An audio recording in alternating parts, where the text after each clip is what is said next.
Japan has started building its own ratatouille haven. Japan, land of the rising sun, home of Japanese people and other stuff. Anime, J-rock, food, crazy-ass game shows, and the global epicenter of cuteness. Lucy Liu, Nintendo, Gangnam Style, sushi, etc., etc. There is one thing, however, that many of us in the modern age associate with Japan. Video games may be an American invention, but Japanese developers set unprecedented and insurmounted achievements in designing them. Probably because their entire freaking language is like a game. Seriously, I've been learning Japanese for a year now, and kanji is fucking nuts. Even the title of the game of this video is a play on words. And why this game? Because of all the games about Japan, this is the one I love the most, and whose protagonist would shine in Smash more than any other.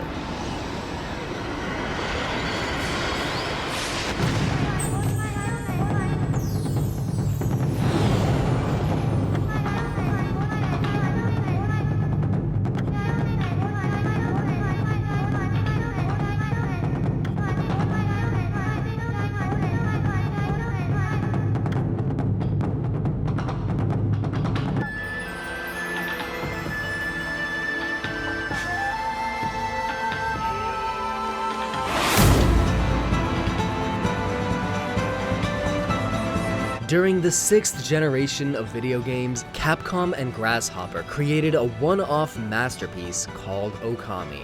Known as the Zelda of the PS2, the game's design was as heavily inspired by Nintendo's adventure series as much as its story was heavily and faithfully based on ancient Japanese mythology. And I religiously believe that the tale, moves, artistry, and general badassery of Sun God Dog Amaterasu would make her a brilliant Smash fighter. Because dog is God backwards. That's God? Amaterasu? Amaterasu? Ami. Or is it Ami? Amaterasu may take the form of a wolf, but is in fact no less than the god of the sun, whose quest to defeat the evil demon Orochi takes her on a grand adventure through the entire land of Nippon.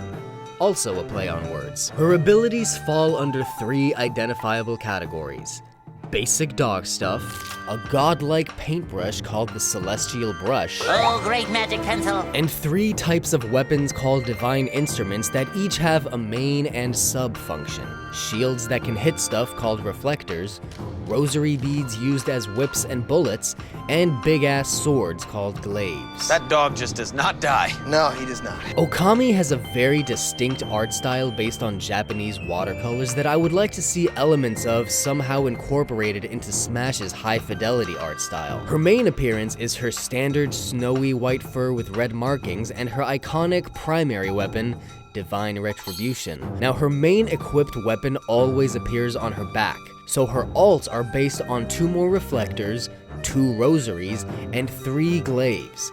Now, since her moveset comprises these weapons, the one on each character model is used for its corresponding moves, while the first tier set is defaulted for the rest.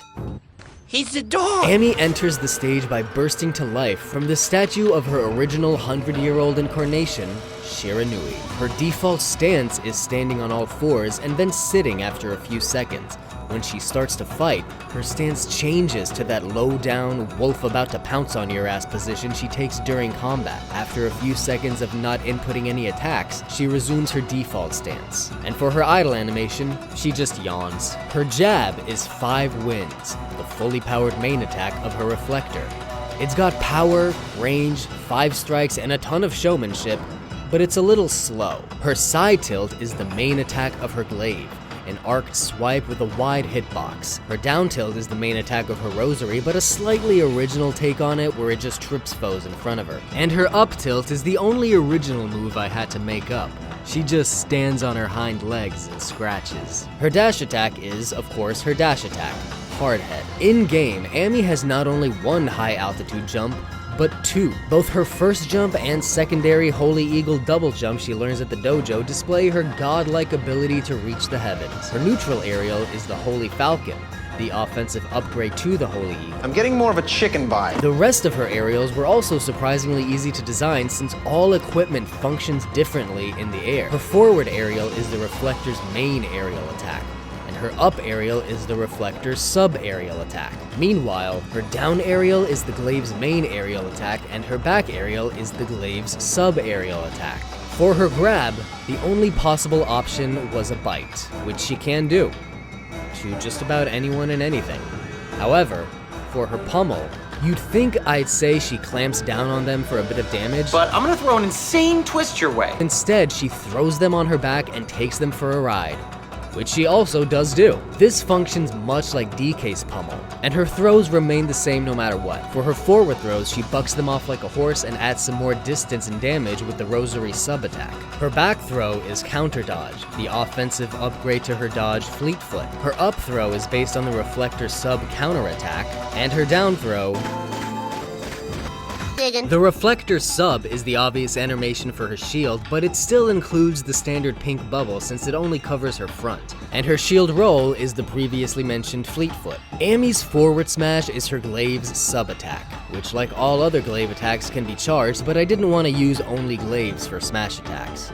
Her up smash is Spirit Storm, or Spirit Armageddon if charged all the way, the main attack of her Rosary, but another slightly original take with an upward trajectory. And her down smash is one of the game's offensive items, the Exorcism Slip, whose 3 in-game strength levels is determined by the charge. Her special attacks finally make use of the Celestial Brush. As each move is executed, an ink trail of the shape used to draw them in-game appears in the hitbox before quickly vanishing. Her neutral special is the Power Slash, a powerful slash attack. Her side special is Gale Storm, which doesn't cause any damage but a mighty powerful wind that makes an ideally annoying edgeguarding move. Her down special is the Cherry Bomb. She plucks a huge bomb from thin air and can even roll it around for a few seconds before it causes an explosion that can also damage her if she's not careful. And lastly, her up special is Water Spout, in which a column of rising water gives her a tertiary boost and acts as a damaging wall to any opponents beneath it. And finally, her final smash, the Floral Finisher.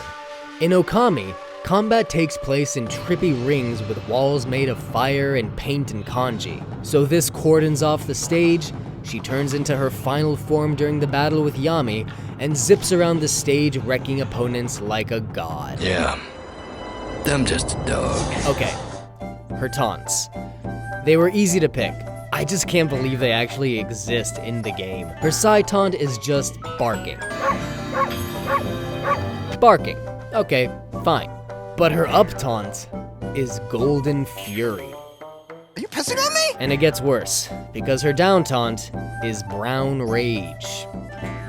Her victory animation is her iconic victory howl. Wolves often howl at the moon, but would the sun god dog howl at the sun? Either way, her other ones are Bloom, showcasing Okami's major theme of nature, and of course Ami's signature move, Sleeping. You have really immersed yourself in Asian culture. My first idea for a stage was either Shinshu Field or Sakuya's Tree, once again showcasing the natural beauty central to the game, but I think the more appropriate choice is the Moon Cave, where Orochi is fought. And the music. There's so much. There is so much in this game. Okami, Amaterasu, Japan. Easily the best Asian country. Top 10 in the whole world. Therefore, Heaven is now declared an official part of Japan. And while it's easier to count the fighters that aren't Japanese, Amaterasu personifies this aspect more than any other. She's a Japanese. Yes, even more than Mario. So if you think so too, smash that like button, leave a comment, sub to the channel, and maybe one day, Sakurai will find God. I became a sun worshiper.